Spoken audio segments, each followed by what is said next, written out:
birthday. We know him, we love him, our own Dennis Soares.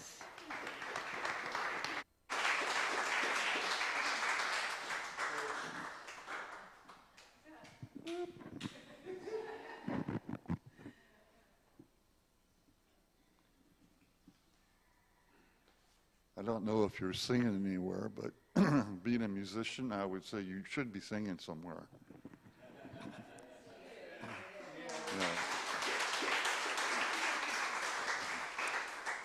Last week, Christy and I got to do our musician thing, and this week I got to do my teacher thing.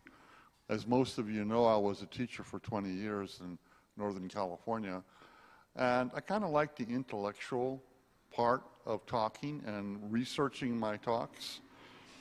The topic today is you and I are we. And it's a wonderful topic because it really lets us explore a whole bunch of things. One of the challenges we face as human beings is the apparent separation caused by our physical bodies. Do you know what I mean?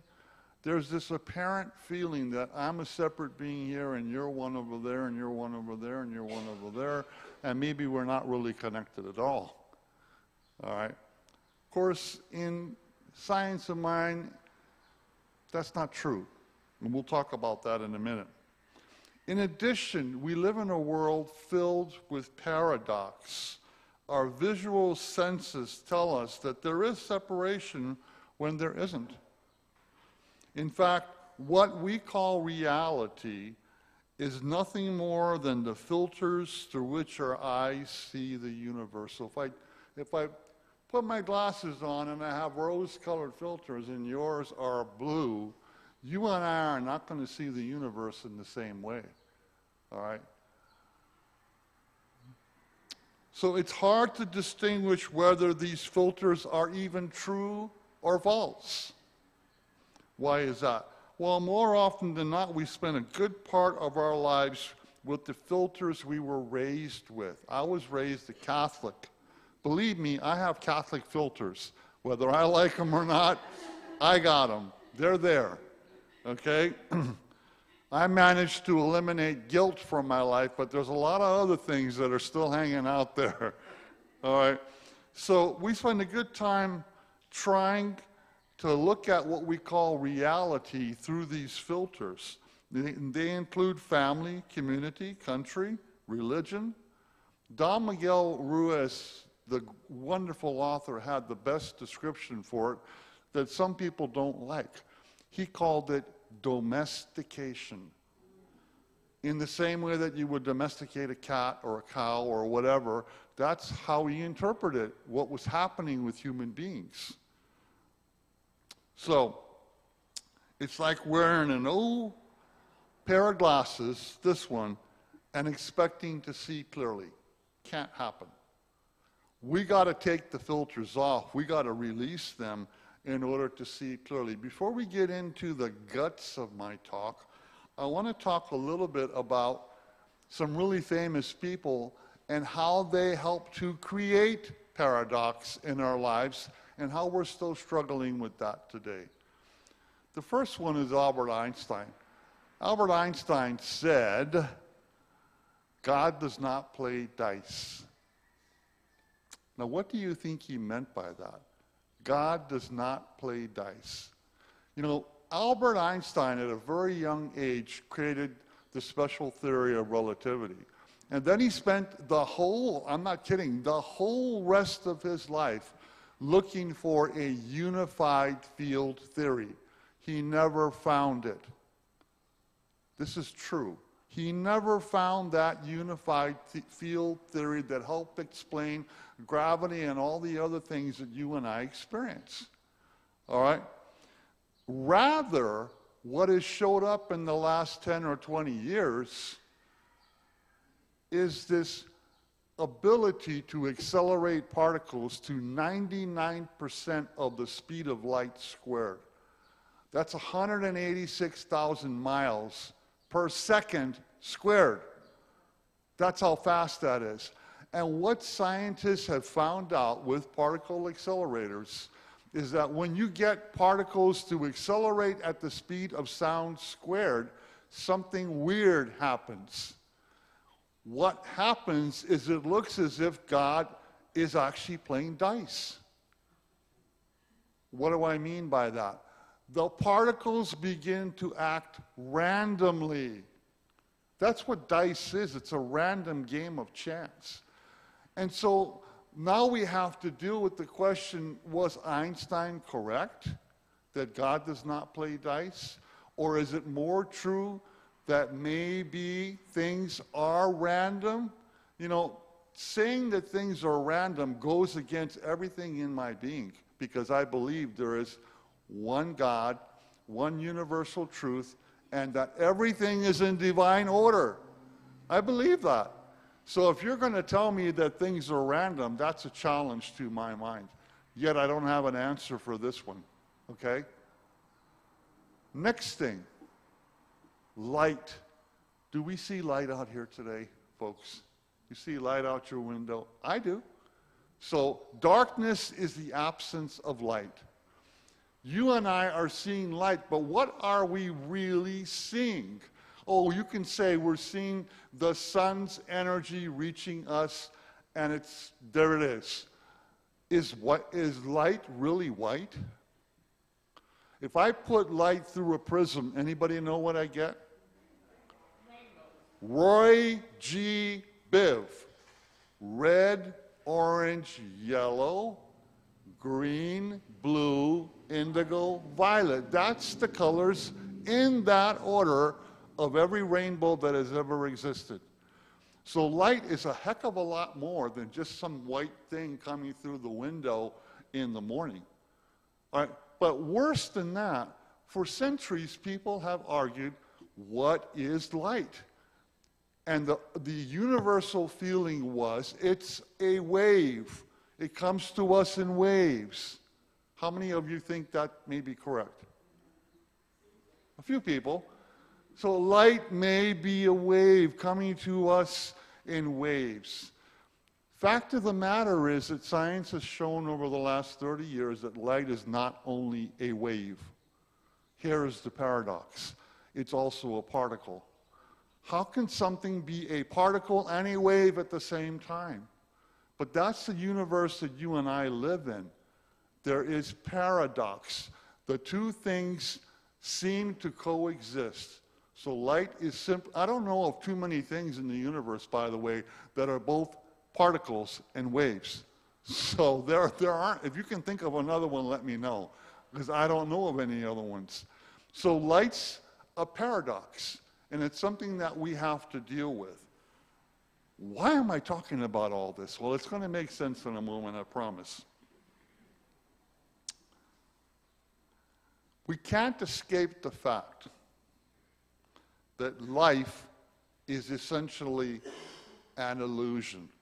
This is not me saying this. Talk to every guru in every religion around the world, and you're going to read from the Tao, from the Buddha, you're going to read, and you're going to hear the same thing. Why is life an illusion? Because things happen, but we have little idea of what is happening in other dimensions. And certainly there are other dimensions to us. I'll give you one you're all aware of. Death. Okay? That's a different dimension. There's nobody in this room that can finitely and definitely tell me what that's like. Nobody I know. There are people that have theories about it, but nobody that I know. So we are living in what would easily be considered an illusion. Why? Because we not only don't see things as they are, we misinterpret them. Duh. I mean, you know, we could meet somebody on a street, have an interaction with them, and one part of us could say, that was really a nice person. Another part could say, that person's a dope. Well, how can that be? It can be. Just ask your mind. It can be. All right. So we can't escape this fact that what we call life is an illusion. It's a real feeling illusion. Don't get me wrong. You feel pain, you feel suffering, you feel sorrow. It's real, but it's not real in the sense that what you are perceiving is what is actually happening. I know many people right now would say, our world is messed up. I'm not going to even get into politics. I'm just going to get into the state of our world. It's really messed up. Well, how do you know? How do you know it's really messed up? How do you know it's not moving to some greater, higher good? You don't know that. So, the summary of today's topic. This week we focus on relationships that we have with our friends, family, and community. This includes those we know personally, as well as those we refer to as strangers. Do we have relationships with strangers? Sure. Sure we do. How we relate to each stranger we encountered through a nod, a wave, or an eye contact is an opportunity to make connections. I kind of laugh here because, you know, a lot of people tell me, God, Dennis, can't you just smile? No, I'm serious. I'll be sitting on stage and they'll say, can't you just smile when you're singing? You know, the fact that somebody isn't cheek to cheek smiling does not mean they're not happy inside. It's just people want evidence of that. You know, give me some evidence, man. So I made up a shirt. I am smiling. I did. Ask her. She'll tell you. So once we make these connections, much like our guest here today, we also make the connections that we want to have with people to help us build community. Even when we may never see them again, by our paths crossing, our lives and theirs have been changed by how we approach these encounters and reveal so much more about us and them. What may begin in a relationship with another, even if it lasted just long enough to hold the door open for them, to requote William J. Toms, be careful how you live and show up. You may be the only SOM verse of an affirmation that some person ever reads and experiences. That rings, I mean, that's actually right from Science of Mind, and that actually rings very true for me. Would you believe that there is an actual organization called Me to We? I'm not kidding. I found this quite by accident. It was started by middle school kids, and it's gigantic today, all right? So when brothers Craig and Mark Kleiberger were in middle school, international travel experiences changed their lives and sparked the beginning of the social enterprise Me to We. What is now Me to We trips began with Craig and Mark, who took the first young travelers to build We charity schools in India. And we're talking about people that aren't even 18 years old, okay? Nicaragua, Kenya, Craig and Mark started their international volunteer trips because they knew they could not find a provider who would take people under 18 years old. So there is actually a Me Too We group of people in the world. From the point of view of Science of Mind on this whole topic, I am never alone. I am never lonely, for I have as companions and friends those people who are drawn to me by the ever-active and immutable law of attraction. It is not enough that I profess to love people. I must really love people more dearly than I have ever loved them before, because all people are my family. I really want you to get that. It's not enough to say, well, I love you. How about loving people like you've never loved them before? Why? Because all of us are family.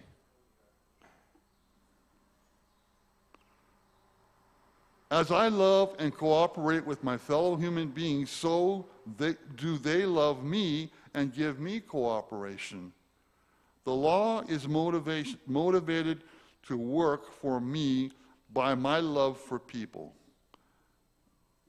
I have a couple of quotes about friends. Some you might find humorous, some you might not. Oscar Wilde. A good friend will always stab you in the front.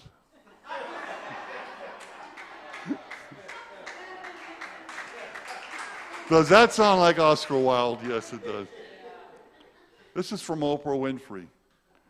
Lots of people want to ride with you in the limo, but what you want is someone who will take the bus with you when the limo breaks down.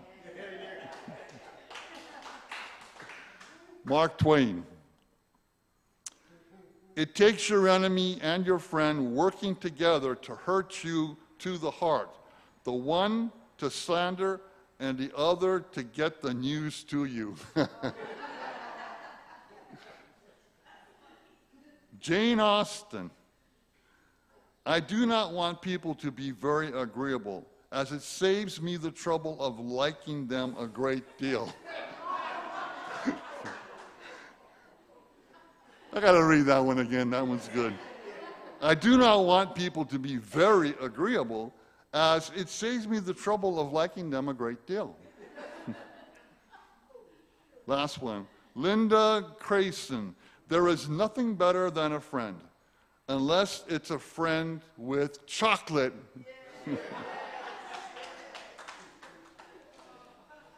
So in this week's notes about this topic, it brings up the story of the Good Samaritan, and you'll see why in a moment. The story of the Good Samaritan reminds us that we are invited and called to serve and help others. That is our calling, by the way. It doesn't matter what our organization is, we are called to serve and help others. If we aren't doing that, I promise you, something in us is going to be lacking. While it is easy to feel overwhelmed with the conditions of our world, we have many ways in which to engage the world that exists around our centers, homes, and neighborhoods. The CSL World Day of Service is one such opportunity we are familiar with, and who said that that could not easily become a monthly or even a daily service? Why do we only have to do that once a year? Someone actually told me the same thing about Earth Day. How come we only have to have Earth Day once a year? How come every day can't be Earth Day? So each first Saturday of the month, what if a spiritual community, such as this one, where each center, study group, circle, whatever, gathered to be a beneficial presence in the world? Well, this is exactly what Rev Bev is pushing for. Notice we don't have the word political in here, because that's not what this is about. The ways in which the communities can be engaged are limitless, and that's really true. The stretch is to reach out and relate to those who may not readily think of relating to you. I don't know that we do that this much here, but that could be done for sure. There are many people that do not have a clue of what CSL East Hawaii is, and therefore we feel uncomfortable reaching out to them. So it might be helpful at this point to have a discussion that I have had with you all over the past 5 years. And that is the 3 states of humanity. The first state is, I call, you or me. By the way, this is the current condition for most of the planet. I win, you lose. You win, I lose. That's the game we're playing. If you think about it, well, think about Ukraine and Russia. Think about any number of things in the world. Think about the wealthy corporations and the people that are saying, you know, how's about taking a little bit less wealth or a little bit less profit and giving some of that back to the people. How many, I mean, after all, do you really need $250 billion? What are you ever going to do with it? I noticed Elon Musk withdrew his offer to buy Twitter. Yay!